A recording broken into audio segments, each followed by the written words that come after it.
Hello friends, आप सभी का मिसराज क्लासेस में बहुत बहुत स्वागत है। मित्रों, आज हम आप सभी के लिए एक बेहद इम्पोर्टेंट विषय लेकर के आए हैं जिसका नाम है वर्णमाला। हिंदी वर्णमाला में वर्णों की संख्या। मित्रों, हिंदी वर्णमाला आप सभी बचपन से ही पढ़ते चले आ रहे हैं और हिंदी वर्णमाला को विशेष तरीके से और कई प्रकार से आप सभी ने सीखा होगा। बचपन से लेकर के आज तक हम सभी वर्णमाला ही सीखते आ रहे हैं और वर्णमाला ही सीख रहे हैं। फिर भी अभी भी इतनी हायर क्लासों में पहुंच जाने के पश्चात भी वर्णमाला पढ़ने की आवश्यकता लोगों में देखी जा सकती है और अधिकतर लोगों में मिलती भी है, क्योंकि ये इतना इम्पोर्टेंट चैप्टर है कि बचपन से तो पढ़ाया जाता है वर्णमाला, लेकिन विशेष जानकारी नहीं दी जाती है। चाहे कोई भी बच्चा, कोई भी छात्र, स्टूडेंट हाई स्कूल में पहुंच जाए, हाई स्कूल क्रॉस कर जाए, हायर सेकेंडरी क्रॉस कर जाए, फिर भी उससे अगर वर्णमाला के विषय में पूछा जाए तो वो संपूर्ण जानकारी नहीं दे पाएगा। वर्णमाला की कुछ न कुछ उसमें कमी रहेगी।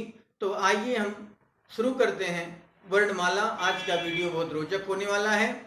यदि आप मेरे चैनल पर नए हैं तो मेरे चैनल को सब्सक्राइब कर लें, वीडियो को लाइक कर दें और शेयर करना ना भूलें। बेल आइकन को भी प्रेस कर देंगे तो आने वाली जितनी भी वीडियोस हैं हमारी, उसका नोटिफिकेशन आपको सबसे पहले मिलता रहेगा। तो आइए चलते हैं वर्णमाला पर। बच्चों, हिंदी वर्णमाला।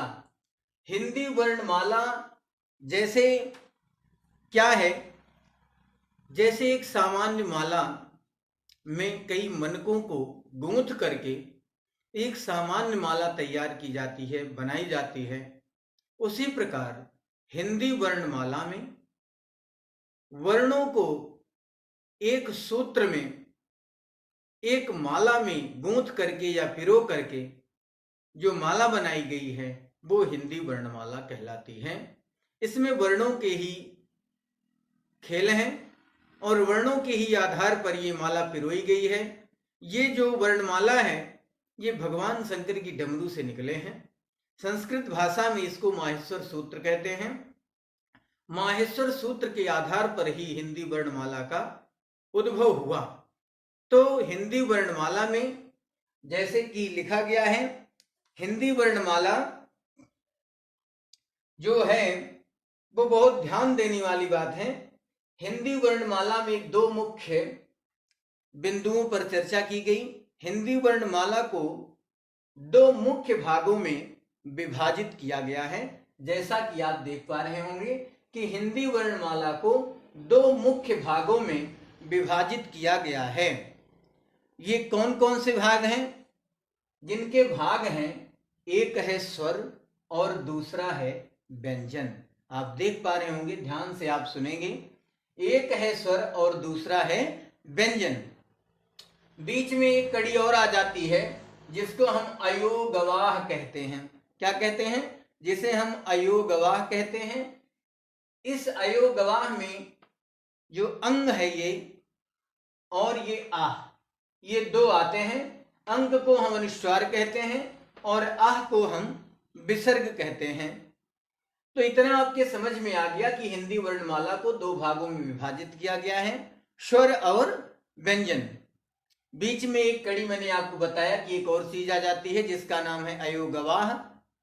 अयोगवाह में अंक और आह आते हैं। अब आपसे अगर पूछा जाए कि हिंदी वर्णमाला में स्वर कौन कौन से हैं, यदि आपसे पूछा जाए कि हिंदी वर्णमाला में स्वर कौन कौन से हैं, तो स्वर मैंने इस प्रकार लिख दिए हैं। स्वर हैं आ, ई, ऊ, री। री ये ह्रस्वरी है। दीर्घ री का प्रयोग संस्कृत भाषा में किया जाता है।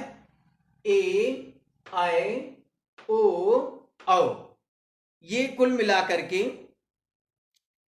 11 हैं। यदि आपसे पूछा जाए कि हिंदी वर्णमाला में कुल स्वरों की संख्या कितनी है? ये प्रश्न बनता है हिंदी वर्णमाला में कुल स्वरों की संख्या कितनी है? तो यहां पर 1 2 3 4 5 6 7 8 9 10 और 11। तो कुल स्वरों की संख्या हिंदी वर्णमाला में 11 है। अब अगर आपसे पूछा जाए कि हिंदी वर्णमाला में ह्रस्व स्वर कितने हैं, प्रश्न उठता है। आपने इतना जान लिया कि ये 11 कुल स्वर हैं हिंदी वर्णमाला में। अभी हम पहले आपको स्वर की विषय में चर्चा कर रहे हैं। हम आपके सामने हमने आपको बताया कि हिंदी वर्णमाला 2 भागों में विभाजित है, स्वर और व्यंजन। तो स्वर की संख्या टोटल मैंने आपको बता दिया कि कुल स्वरों की संख्या हिंदी वर्णमाला में 11 है। और मैंने आपको बता दिया कि आ ई उ री ए ओ औ, ये 11 स्वर हैं। अब एक प्रश्न बनता है कि हिंदी वर्णमाला में मूल ह्रस्व स्वर कितने हैं, ये प्रश्न बन जाता है। तो हिंदी वर्णमाला में मूल ह्रस्व स्वर जो हैं वो आ ई उ री, ये 4, इनकी संख्या कितनी है? 4।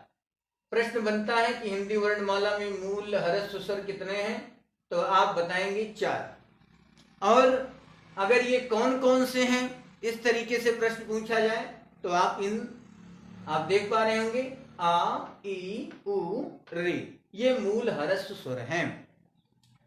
फिर दूसरा प्रश्न बनता है कि हिंदी वर्णमाला में दीर्घ स्वर कितने हैं। यहां पर हिंदी वर्णमाला में कुल दीर्घ स्वर अगर पूछा जाए कि हिंदी वर्णमाला में कुल दीर्घ स्वर कितने हैं, तो यहां पर जो कुल दीर्घ स्वर हैं वो हैं यहां पर ये दीर्घ स्वर आ ई उ ए ओ और औ, ये हिंदी वर्णमाला में कुल दीर्घ स्वर हैं और इनकी संख्या क्या है? 7। हिंदी वर्णमाला में कुल दीर्घ स्वर कितने हैं? 7। और मैंने आपके सामने बता दिया।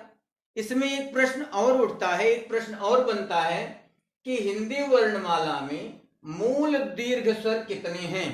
हिंदी वर्णमाला में मूल दीर्घ स्वर कितने हैं? तो हिंदी वर्णमाला में मूल दीर्घ स्वर 3 हैं। इनकी संख्या कितनी है? 3 है। और मूल दीर्घ स्वर कौन कौन से हैं? आ ई और उ। यहां पर 3 दीर्घ स्वर ये बताए गए मूल दीर्घ स्वर।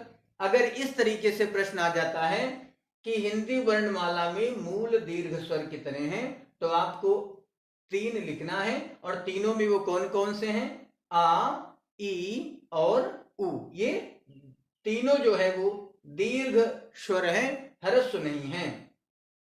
अब आप कहेंगे कि ये आए ओ औ ये जो बच गए ये कौन से हैं? ये संयुक्त स्वर है। नीचे मैंने लिखा है कि हिंदी वर्णमाला में संयुक्त स्वर कितने हैं। तो यहां पर आप देख पा रहे होंगे कि अगर आपसे प्रश्न किया जाएगा कि हिंदी वर्णमाला में दीर्घ स्वर कितने हैं, अगर कुल दीर्घ स्वर पूछता है तो आप यहां पर 7 की संख्या लिखेंगे। यदि आपको ऐसा कहा जाता है कि हिंदी वर्णमाला में मूल दीर्घ स्वर कितने हैं, अगर कुल कहा जाएगा तब तो आप 7 लिखेंगे। यदि आपसे विशेष रूप से कहा जाएगा कि मूल दीर्घ स्वर कितने हैं, तो आप मूल दीर्घ स्वर 3 लिखेंगे, जिनकी संख्या है 3, आ ई उ। नेक्स्ट है हमारा स्वर पर ही हमारा चौथा प्रश्न बनता है कि हिंदी वर्णमाला में संयुक्त स्वर कितने हैं। तो मित्रों, हिंदी वर्णमाला में 4 संयुक्त स्वर हैं। कौन कौन से? ए आए ओ औ। अब यहां पर ए आए ओ औ क्यों? क्योंकि ये 2 स्वरों को मिलाकर बनते हैं। यहां मैंने आपको समझने के लिए आसानी से लिख दिए हैं, क्योंकि ये 2 स्वरों से मिलाकर बनते हैं। नीचे मैंने लिख दिया है कि ये संयुक्त स्वर क्यों कहे गए और किस तरीके से बनेंगे। आ प्लस ई, आ और ई को मिला करके ए बना, आ और ए को मिला करके आए बना, आ प्लस उ को मिला करके ओ का निर्माण हुआ और आ प्लस ओ को मिला करके औ का निर्माण हुआ। इतना आपके समझ में आ गया कि संयुक्त स्वर कौन कौन से हैं, संयुक्त स्वरों का निर्माण किन किन स्वरों को मिला करके हुआ है। ऊपर आपने मूल दीर्घ स्वर समझ के, मूल दीर्घ स्वरों की संख्या 3 है, वो कौन कौन से हैं सामने आपको प्रत्यक्ष दिख रहा है। यहां पर यदि कुल दीर्घ स्वरों की संख्या पूछी जाए तो आपको 7 लिखनी है और मूल ह्रस्व स्वर कितने हैं, यहां पर 4 मूल ह्रस्व स्वर हैं। अब एक प्रश्न और होता है कि स्वरों के कितने प्रकार हैं। तो स्वरों के स्वर के मुख्य रूप से 2 प्रकार हैं, एक ह्रस्व स्वर और दूसरा दीर्घ स्वर, ये आप जानते हैं। तो मूल ह्रस्व स्वर, ह्रस्व स्वर मैंने आपको बता दिया, ह्रस्व स्वर आ ई उ री है, इनकी संख्या 4 है। अगर वो कहता है कि हिंदी वर्णमाला में कुल दीर्घ स्वर कितने हैं तो आपको 7 लिखना है। लेकिन यदि इस तरीके से प्रश्न करे कि हिंदी वर्णमाला में मूल दीर्घ स्वर कितने हैं तो मूल दीर्घ स्वर 3 हैं। तो आपने स्वरों के विषय में पूरी जानकारी प्राप्त कर ली कि स्वर कैसे हैं और स्वरों पर कितने प्रकार के प्रश्न बन सकते हैं। तो इस तरीके से मैंने आपको स्वरों के विषय में बताया। अब हम देख लेते हैं क्रम से हमारा अयोगवाह क्या है। प्रश्न होगा कि अयोगवाह क्या है।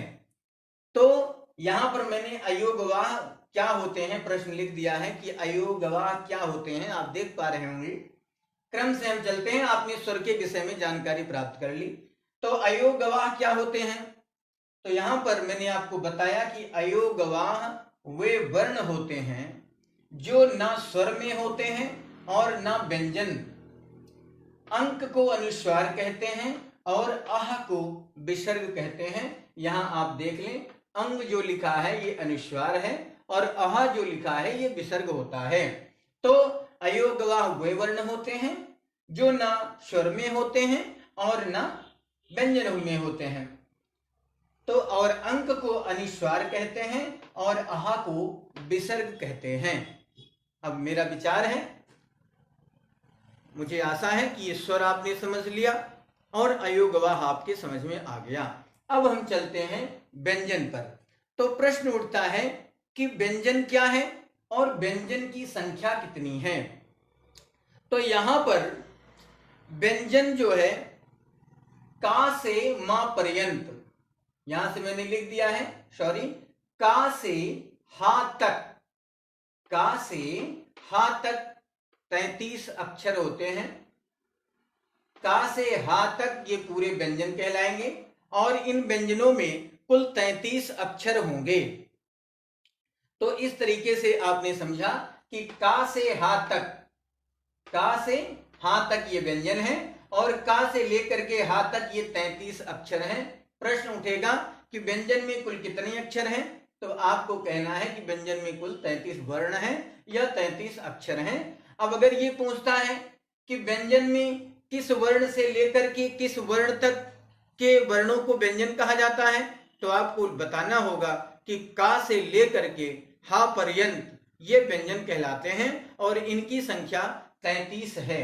अब दूसरा प्रश्न उठता है कि व्यंजन कितने वर्गों में विभाजित हैं और प्रत्येक वर्ग में कितने अक्षर हैं। अगर ये प्रश्न किया जाए कि व्यंजन कितने वर्गों में विभाजित हैं, आप प्रश्न को नोट करें कॉपी पर या वीडियो को आप सुनते रहें और कॉपी पर प्रश्न नोट करते रहें। तो हम आपको प्रश्न बता रहे हैं, अगर आपसे प्रश्न किया जाए कि व्यंजन कितने वर्गों में विभाजित हैं और प्रत्येक वर्ग में कितने अक्षर हैं, तो यहां पर आपको देखना होगा व्यंजन को 5 वर्गों में विभाजित किया गया है। आप देख रहे होंगे, का वर्ग, चा वर्ग, टा वर्ग, ता वर्ग और पा वर्ग। तो 1 2 3 4 5 व्यंजन को 5 वर्गों में विभाजित किया गया है।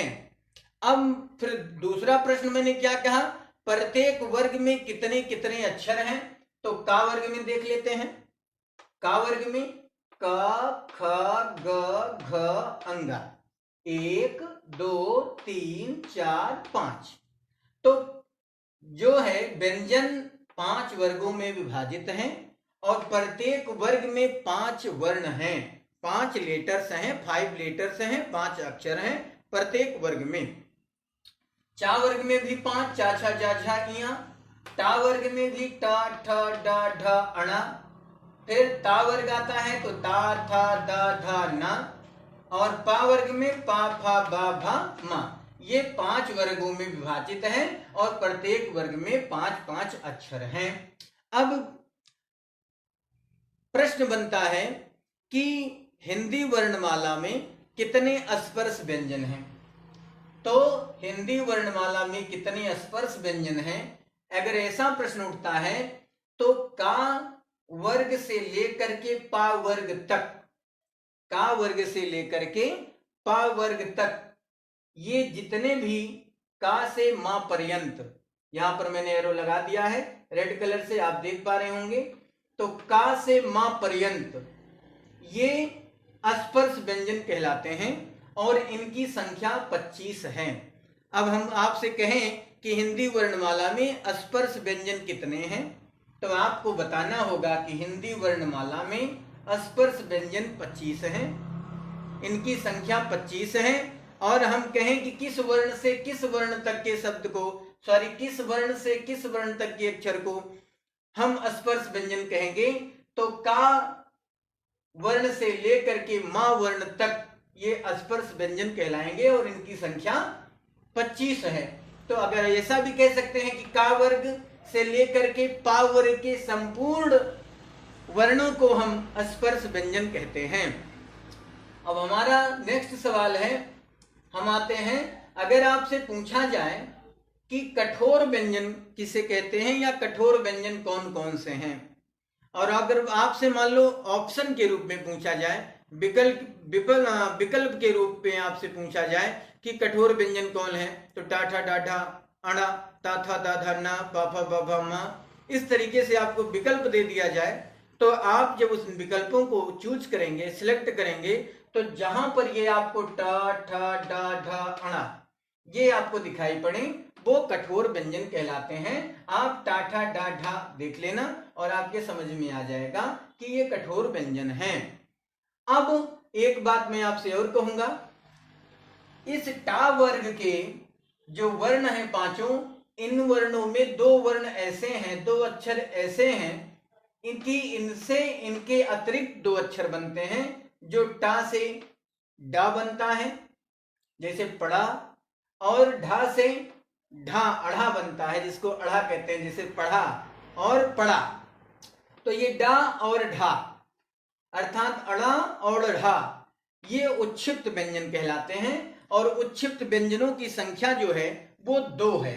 उच्छिप्त व्यंजनों की संख्या क्या है? उच्छिप्त व्यंजनों की संख्या क्या है? उच्छिप्त व्यंजन 2 है। उच्छिप्त व्यंजन 2 है। तो इस तरीके से ये जो नया वर्ड बना, नया शब्द बना, ये उच्छिप्त व्यंजन इसमें से निकल करके 2 आए। अगर आपसे प्रश्न किया जाए कि वर्णमाला में उच्छिप्त व्यंजन कौन कौन से हैं, इनकी संख्या कितनी है, तो आप डा और अढ़ा ये 2 उच्छिप्त व्यंजन कहलाएंगे, इनकी संख्या 2 है। इस तरीके से आपने सीखा।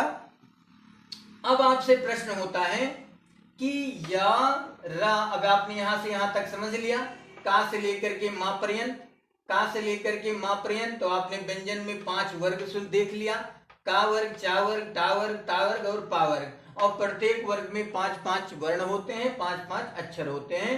इन पांचों वर्गों के जो वर्ण हैं इनको हम स्पर्श व्यंजन कहते हैं। अब स्पर्श व्यंजन, प्रश्न अगर किया जाए कि इनको स्पर्श व्यंजन क्यों कहा जाता है, इन वर्णों को स्पर्श व्यंजन का क्यों कहा जाता है, तो मुख से इन वर्णों का उच्चारण करते हुए हमारी जिह्वा किसी न किसी अंग को जरूर स्पर्श करती है। इन व्यंजनों का उच्चारण करते वक्त का से लेकर के मा पर्यंत हमारी जिह्वा जो है वो हमारे किसी न किसी अंग को स्पर्श करती है, इसलिए ये स्पर्श व्यंजन कहलाते हैं। कठोर व्यंजन का उच्चारण कठोरता के साथ होता है, जैसे ट, ठ, ड, तो इसमें ताकत पड़ रही है, कठोरता आ रही है, इसलिए कठोर व्यंजन कहलाए। उच्छिप्त व्यंजन के विषय में आपने समझ ही लिया। अब हम प्रश्न उठता है कि ये या, र, ल और व, ये क्या है? तो हिंदी वर्णमाला में या, रा, ला और वा ये अंतस्थ व्यंजन कहलाते हैं। क्या कहलाते हैं? अंतस्थ व्यंजन कहलाते हैं। इनको अर्ध स्वर भी कहा जाता है, क्योंकि ये दो शब्दों से, इसमें स्वर भी समाहित होता है, दो वर्णों से मिलकर के बने होते हैं। जैसे या, तो या, रा, ला, वा। यदि आपसे प्रश्न पूछा जाए कि हिंदी वर्णमाला में अर्ध स्वर कितने हैं, यदि हिंदी वर्णमाला में अर्ध स्वर कितने हैं, तो आप 4 ही लिखेंगे। लेकिन अगर कहा जाए कि हिंदी वर्णमाला में मूल अर्ध स्वर कितने हैं, जब ये प्रश्न किया जाए कि हिंदी वर्णमाला में मूल अर्ध स्वर कितने हैं, तो आपको हिंदी वर्णमाला में मूल अर्ध स्वर कितने हैं, तो आपको 2 ही लिखने हैं, या और वाह। आपको ये 2 ही मूल अर्ध स्वर लिखने हैं, क्योंकि रा और ला का प्रयोग संस्कृत भाषा में किया जाता है। यदि डीपली आपसे बहुत गहराई पूर्वक पूछ लिया जाता है कि हिंदी वर्णमाला में मूल अर्ध स्वर कितने हैं, तब आपको या और वा ये 2 ही बताने हैं। यदि आपसे सामान्यतः पूछा जाए कि हिंदी वर्णमाला में अर्ध स्वर कितने हैं, तो आप 4 लिखेंगे। इस तरीके से आपने इनके विषय में समझा कि अर्धस्वर और अंतस्थ व्यंजन क्या है। अब अंतस्थ व्यंजन के बाद आता है हमारा अगला कौन कौन सा? श, श, श और ह, ये शब्द आते हैं।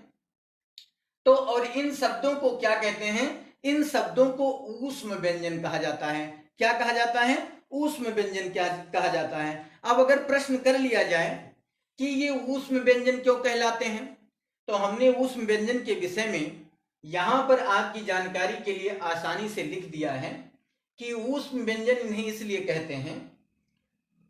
ऊष्म व्यंजन क्या होते हैं, यहां पर मैंने प्रश्न किया, तो यहां पर आंसर में मैंने बताया आपको कि जिन वर्णों को जिन अक्षरों को बोलते समय प्राणवायु मुंह के अंदर से घर्षण करती हुई मुख से बाहर निकलती है, तो जो मुख के में प्राणवायु का जो घर्षण होता है, उस घर्षण से जो ऊष्मा उत्पन्न होती है, जो ऊष्मा क्रिएट होती है या गर्माहट उत्पन्न होती है, उसी गर्माहट के उत्पन्न होने के कारण हम इसे ऊष्म व्यंजन कहते हैं, क्योंकि इनको बोलने में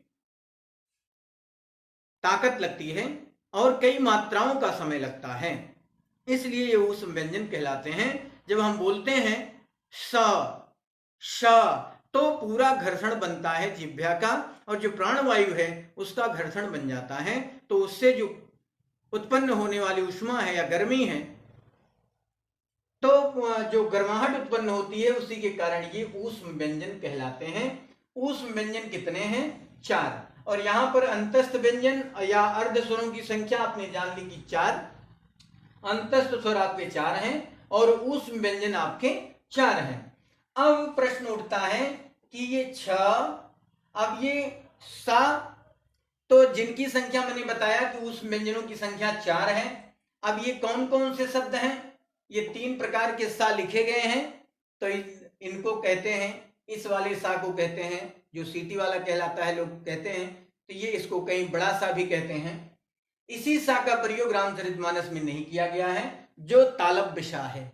ये तालव्य सा गोस्वामी तुलसीदास जी ने, परम पूजनीय गोस्वामी तुलसीदास जी ने इस सा का अर्थात तालव्य सा का प्रयोग जो रामचरितमानस अवधी भाषा में लिखी गई है, उस अवधी भाषा में इस तालव्य सा का प्रयोग हिंदी की चौपाइयों और दोहों और जो उसमें सोरठा छंद आया है, उसमें इस सा का यूज परम पूज्य गोस्वामी तुलसीदास जी ने नहीं किया है। अब क्यों नहीं किया है?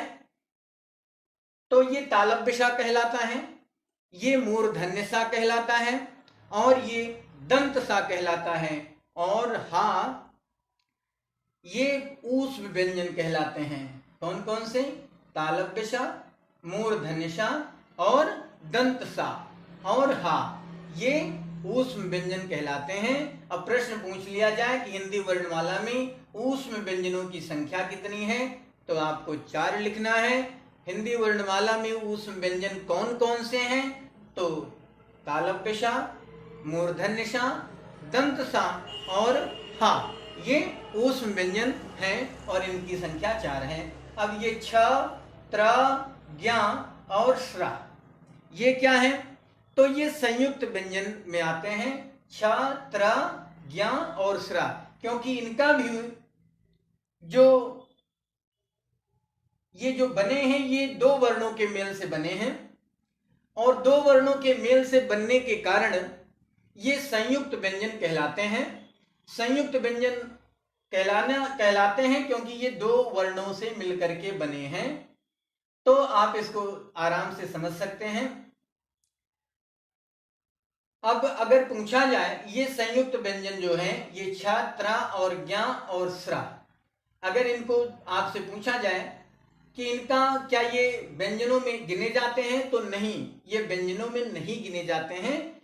व्यंजन तो हा तक ही, का से लेकर के हा तक ही व्यंजन कहलाते हैं, जिनकी संख्या यहाँ पढ़ चुके कि 33 होती है। ये 33 अक्षर होते हैं। लेकिन अगर टोटल वर्णमाला की चर्चा की जाएगी कि टोटल या पूरी वर्णमाला में वर्णों की संख्या कितनी है, तो आपको यहां पर जवाब देना होगा कि पूरी वर्णमाला में वर्णों की संख्या 52 है। यहां आप देख पा रहे होंगे 52।